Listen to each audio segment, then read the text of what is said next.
नमस्कार दोस्तों, RL academy में आपका स्वागत है। आज हम जो टॉपिक पढ़ने वाले हैं दैट इज द राजस्थान राज्य सूचना आयोग। अगर मैं सिंपल तरीके से इस चीज को डिस्कस करूं, सिंपल फॉर्म में बताऊं तो ये एक तरीका है, एक तरीके का आरटीआई। ठीक है, आरटीआई बोले तो राइट टू इंफॉर्मेशन, और राइट टू इंफॉर्मेशन एक्ट 2005 बोलते हैं इसको।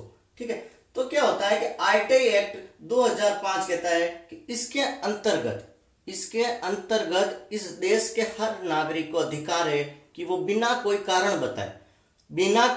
कारण बताए किसी भी सरकारी डिपार्टमेंट से, किसी भी सार्वजनिक डिपार्टमेंट से सूचनाएं प्राप्त कर सकता है। उसकी जो इच्छा है वो सूचना प्राप्त कर सकता है। कैसे? ये एक लोकल पीपल है, एक आम आदमी है, यहाँ सरकारी स्कूल है। ठीक है, सरकारी ये स्कूल है, तो आरटीआई एक्ट 2005 के तहत जो भी इसका फॉर्म का परफॉर्मा है उसमें एप्लीकेशन उसमें लिखकर ये यहाँ पर भेज देगा कि साहब मुझे ये इंफॉर्मेशन चाहिए कि जिस दिन से ये स्कूल बना तब से लेके आज दिन तक कितना बजट आया और कितना बजट आपने लगाया। ये आरटीआई एक्ट के तहत आप सूचना मांग सकते हो। किसी भी हॉस्पिटल में आप एप्लीकेशन दे सकते हो कि साहब आपके हॉस्पिटल में कितनी दवाई आती है, कितने लोग रजिस्टर्ड हुए, कितने लोगों का ट्रीटमेंट हुआ, कितनों को रेफर किया, कितनों की डेथ हुई। तो आप कोई भी इंफॉर्मेशन बिना कोई कारण के बता सकते हो। ऐसा नहीं है कि वो आपको आके बोलेगा भाई तूने आरटीआई में कैसे सूचना मांग ली, क्यों मांग ली, ऐसा कुछ नहीं होगा। सरकार ने आपको ये अधिकार दिया। ठीक है, बहुत सारे देशों में लगभग 100 से ज्यादा कंट्री में आरटीआई ये राइट स्टेट इंफॉर्मेशन कमीशन है। ठीक है, राइट ये सूचना आयोग की स्थापना की है। तो कह रहा है 6 अप्रैल 1995 को मजदूर किसान शक्ति संघ की प्रणेता अरुणा राय थी, उन्होंने भी कहा कि सूचना आयोग का कुछ होना चाहिए, सूचना आयोग लागू किया जाना चाहिए। ठीक है, तो मैं एक चीज क्लियर कराऊं, अब ध्यान से सुनना कि अगस्त 2004 की जो अगस्त थी उसमें सूचना स्वतंत्र अधिनियम में संशोधनों की सिफारिशें राज्य सरकार को भेजी गई। ठीक है, जो सेंट्रल गवर्नमेंट है सरकार को इन्होंने 2004 में भेज दी। इसके बाद क्या हुआ था कि 11 मई 2005 को लोकसभा ने इस विधेयक को पारित कर दिया। 11 मई 2005 को लोकसभा ने इस विधेयक को पारित कर दिया। क्लियर है यहाँ तक? इसके बाद 12 मई 2005 को संसद में पारित हो गया। ठीक है, 12 मई 2005 को संसद में पारित हो गया। और इसके बाद क्या होता है कि संसद में पारित होने के बाद राष्ट्रपति से स्वीकृति प्राप्त हो गई थी। ये हुई थी 15 जून 2005। डेट लिखते रहना, काफी इंपॉर्टेंट है, याद रखने की जरूरत है, एग्जाम में डायरेक्ट पूछी जाती है। तो 15 जून 2005 को किसने दी थी? दैट इज द प्रेसिडेंट से स्वीकृति मिल गई। ठीक है, तो ये कौन से ईयर में हुआ था? 2005, इसलिए इसको बोलते हैं आरटीआई एक्ट 2005।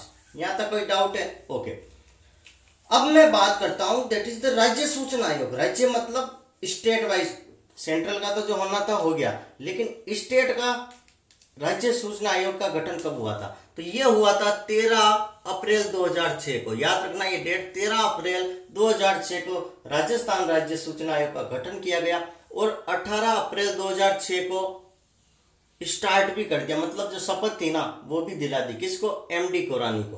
क्लियर है? और शपथ किसने दिलाई थी? तो वो थे उस टाइम के राज्यपाल। ठीक है, तो शपथ राज्यपाल ही दिलाएगा। क्लियर है?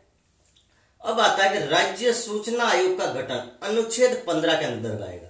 ठीक है, तो अनुच्छेद 15 क्या कहता है कि हर स्टेट का एक सूचना आयोग होगा।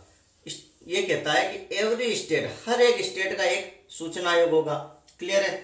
तो ये अनुच्छेद 15 में कहता है। फिर कहता है कि एक तो होगा मुख्य सूचना आयोग, एक तो होगा मेन।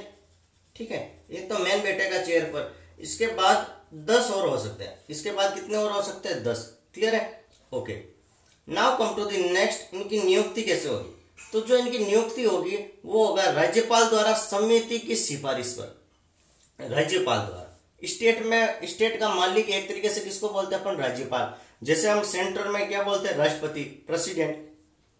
तो समिति का सिफारिश पर होगा। और समिति में कौन कौन होगा? अरे समिति की सिफारिश पर ठीक है, मैंने इसकी नियुक्ति करनी है, लेकिन समिति में भी तो कोई होगा ना। तो देखो स्टेट का सबसे बड़ा कौन होता है? वो होता है सीएम, चीफ मिनिस्टर, मुख्यमंत्री। इसके बाद विपक्षी नेता होगा, फिर होगा जो कैबिनेट मंत्री। और कैबिनेट कौन बनाता है?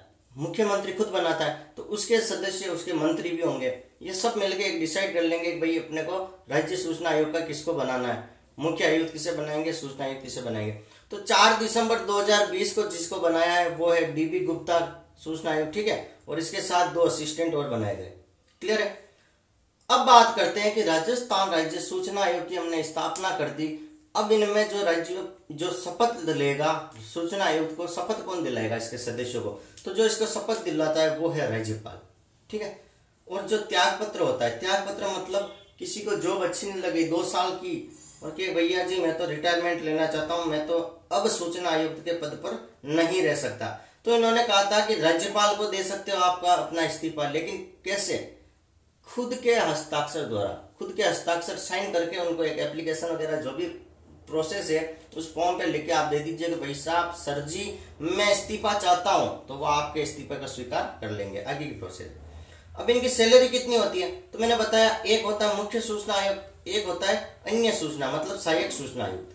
तो जो मेन सूचना आयुक्त होता है उसकी सैलरी होती है जो निर्वाचन आयोग, इलेक्शन कमीशन का जो मुख्य होता है ना आयुक्त, निर्वाचन आयुक्त, उसके बराबर होती है। और जो सहायक सूचना आयुक्त होती है ना उनकी सैलरी होती है मुख्य सचिव के इक्वल, जो मुख्य सचिव होते हैं उनके इक्वल होती है, ठीक है।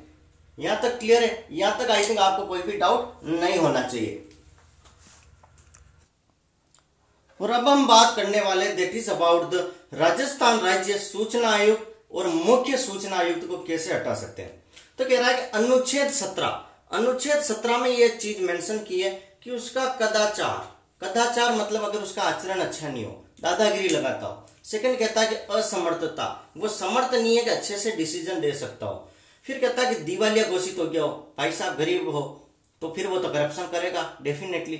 अगर वो दोषी हो किसी भी चीज में, शारीरिक और मानसिक रूप से असक्षम मतलब बीमार हो गया बंदा, और अगर कोई बंदा बीमार हो गया तो वो क्या ही डिसीजन लेगा, मानसिक रूप से कमजोर है तो उसको खुद नहीं सोच पा रहा है, खुद के डिसीजन नहीं ले पा रहा है, तो वो क्या भला लोगों के भले करेगा, ठीक है। तो यहाँ पर अब बात करते हैं दैट इज आयोग के कार्य एवं शक्तियां। तो आयोग का कार्य कब स्टार्ट हो जाता है, ध्यान से सुनना, आयोग का कार्य कब स्टार्ट हो जाता है। यहाँ पर एक छोटू है, ध्यान से सुनना, इसने एक स्कूल में मतलब आरटीआई के तहत कुछ एप्लीकेशन मांगी, ठीक है, एक स्कूल में इसने अप्लाई किया।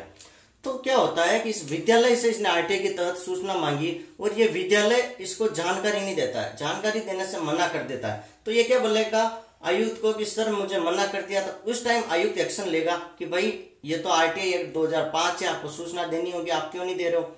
अगर जानकारी लेट दी हो, इन्होंने टाइम डिसाइड कर रखा है कि 30 दिन के अंदर आपको सूचना दे दी जाएगी, लेकिन 2 महीने हो गए, 3 महीने हो गए, तो उस टाइम में फिर आयुक्त एक्शन लेगा, ठीक है। फिर ज्यादा पैसे मांग लियो, फॉर एग्जाम्पल 100 रुपये खर्चा आ रहा है उस फोटोकॉपी का, इस जानकारी का, और आपको बोल दिया कि 10,000 रुपये दो, तो ये तो आपके लिए अन्याय हो गया। तो उस केस में भी राज्य सूचना आयोग आपके लिए काम करेगा, ठीक है। अब इसके पास पावर क्या है, राज्य सूचना आयोग के पास शक्तियां क्या है। तो इसकी अगर मैं पावर की बात करता हूं तो भैया इसके पास बहुत पावर है। ऐसे कुछ कंप्लेन आ गई तो इसके पास पावर होता है कि जो परिवादी है, जो कंप्लेन लिखता है, तो वो चाहे तो उसको कभी भी बुला सकता है कि आप आइए, दस्तावेज मंगवा सकता है, उनकी जांच करेगा। हाई कोर्ट हो या कोई भी डिपार्टमेंट हो, उनसे भी ये डॉक्यूमेंट मंगवा सकता है कि भैया ये चीज बताइए, मुझे इनकी इंफॉर्मेशन दीजिए प्रॉपर वे में, ठीक है। ये फुल अपनी दादागिरी लगा सकता है। चलो अब हम बात करते हैं दैट इज अबाउट द समय भत्ता। तो 30 दिन की लिमिट दी हुई है। अगर आप कोई भी कंप्लेन लिखते हो, कोई भी सूचना मंगवाते हो, तो 30 दिन के अंदर आपको सूचना देनी होगी, ठीक है, ओके। अब ये कहता है कि अगर 30 दिन के बाद आपको सूचना दी जा रही है तो जो भी शुल्क लगेगा वो बिल्कुल नहीं लगेगा, बिल्कुल फ्री ऑफ कॉस्ट होगा, क्लियर है। 30 दिन के बाद अगर आपको सूचना दी जा रही है तो फोटोकॉपी वगैरह का जितना भी चार्ज आएगा वो आपसे नहीं मांग सकता। थर्ड कहता है कि 30 दिन हमने डिसाइड किया अपील अधिकारी के लिए। ये किसके लिए, प्रथम अपील अधिकारी के लिए। अपील अधिकारी कौन होता है कि जब हमने स्कूल से सूचना मंगाई और वो सूचना नहीं दे रहा है तो उससे बड़े जो अधिकारी होते हैं शिक्षा विभाग में, वहां पर कंप्लेंट डाल दिया जो अपील अधिकारी शिक्षक, ठीक है, कि हमारी ये सूचना मांगी थी, सूचना नहीं दे रहे, तो अपील अधिकारी को 15 दिन का एक्स्ट्रा टाइम नोट दिया जाता है। मतलब 30 दिन में सूचना प्लस 15, 45 डेज का इनको टाइम दिया जाता है, क्लियर है, ओके। फिर कहता है कि फॉर एग्जाम्पल मुझे सूचना तो चाहिए थी कि शिक्षा विभाग की और मैंने इसको रेवेन्यू डिपार्टमेंट में डाल दी, समझ रहे हो, ध्यान से सुनना, इस चीज को कंफर्म कर लेना, इस चीज को अच्छे से समझ लेना। ये एक बंदा है, ये एक छोटू सा बंदा है, अब इसको सूचना तो चाहिए थी विद्यालय से, ठीक है, शिक्षा विभाग से उसको सूचना चाहिए थी, लेकिन इसने अपनी एप्लीकेशन कहाँ डाल दी, वोटर बॉक्स में, जलदायी विभाग में। ठीक है, जलदायी विभाग में आरटीआई भेज दी। तो ये नियम बना हुआ है कि जलदायी विभाग को इसको 5 दिन के अंदर शिक्षा विभाग को प्रेषित करेगा, शिक्षा विभाग को वापस भेज देगा कि भाई साहब ये हमारे पास सूचना मांगी गई थी, ये गलती से इन्होंने हमारे पास भेज दी, लेकिन आपके डिपार्टमेंट की है तो इसका मैटर आप देखिए। ठीक है, तो कितने दिन में, 5 दिन के अंतर्गत, 5 दिन के अंदर आपका काम होना चाहिए। यहां तक क्लियर है? ओके। फिर आता है कि दंड का प्रावधान भी है। दंड का प्रावधान कैसे, 30 दिन में सूचना देनी चाहिए। ऐसे अगर दंड नहीं देंगे तो ये तो 2-2 महीने तक सूचना नहीं देंगे। तो इन्होंने कहा फॉर एग्जांपल 40 दिन में आपको सूचना दी तो पर डे के हिसाब से आपको 250 रुपये फाइन देना होगा। ठीक है, अगर आप सूचना नहीं दे रहे हो तो ये मैक्सिमम 25,000 तक फाइन लगेगा, मैक्सिमम 25,000 तक फाइन लग सकता है। इसीलिए जब ऐसा फाइन लगेगा, पैसे देने पड़ेंगे, तो आरटीआई एक्ट के अंदर अपन कोई भी सूचना मांगते हैं तो फटाफट ये सूचना दे देते हैं, काफी फास्ट एक्शन लेते हैं। तो आई थिंक आपको राजस्थान राज्य सूचना आयोग ये पूरा टॉपिक अच्छे से क्लियर हो गया होगा। तो इसका राजस्थान JN के एग्जामिनेशन, राजस्थान एडमिनिस्ट्रेटिव RS के एग्जामिनेशन, चाहे वीडियो पटवारी कोई भी एग्जाम हो, 2nd ग्रेड 3rd ग्रेड, अगर जीके का पोर्शन, पॉलिटी का पोर्शन पूछा जाता है आरटीआई एक्ट, और यहाँ से कई बार क्वेश्चन भी बनता है, तो इसको अच्छे से पढ़ लेना। नोट्स आई थिंक आप लगातार बना लिए होंगे, नहीं हो तो वीडियो को वापस देख लेना, आपके नोट्स इजीली बन जाएंगे। मैं नोट्स प्रोवाइड भी करा दूंगा, लेकिन अगर नोट्स दे दूंगा तो आपको समझ में नहीं आएगा, आप अच्छे से नहीं पढ़ोगे, इसलिए मैं कभी नोट्स नहीं देता हूँ। आप ठीक है, स्क्रीनशॉट ले लीजिए,